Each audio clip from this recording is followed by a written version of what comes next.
ബിജെപിയുടെ സ്നേഹ സന്ദേശ യാത്രയുടെ ഭാഗമായി കെ സുരേന്ദ്രൻ ജോർജ് ആലഞ്ചേരിയെ സന്ദർശിച്ചു.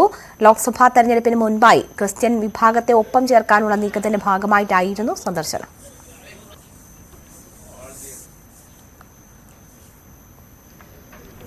ഇന്നു മുതൽ ആരംഭിക്കുന്ന സ്നേഹയാത്രയുടെ ഔപചാരികമായിട്ടുള്ള ഉദ്ഘാടനമാണ് നിർവഹിച്ചത്. ആലഞ്ചേരി പിതാവിന് പ്രധാനമന്ത്രി ശ്രീ നരേന്ദ്രമോദിജിയുടെ ക്രിസ്മസ് നവവത്സര ആശംസകൾ നേർന്നുകൊണ്ട് സംസ്ഥാന വ്യാപകമായി മുഴുവൻ ക്രിസ്ത്യൻ ഭവനങ്ങളിലും സ്ഥാപനങ്ങളിലും ദേവാലയങ്ങളിലും സന്ദർശിക്കുന്ന ഒരു വലിയ ക്യാമ്പയിൻ സ്നേഹയാത്ര ഇന്ന് ആരംഭിക്കുകയാണ്. പ്രധാനമന്ത്രിയുടെ സന്ദേശവുമായിട്ടാണ് ഞങ്ങൾ എല്ലാ വീടുകളിലും പോകുന്നത്. ഇതിനകത്ത് മറ്റ് രാഷ്ട്രീയമൊന്നുമില്ല. ക്രിസ്തുമസ് ആശംസകൾ എല്ലാ വീടുകളിലും നേരുക എന്നുള്ള ഉദ്ദേശം മാത്രമാണ്.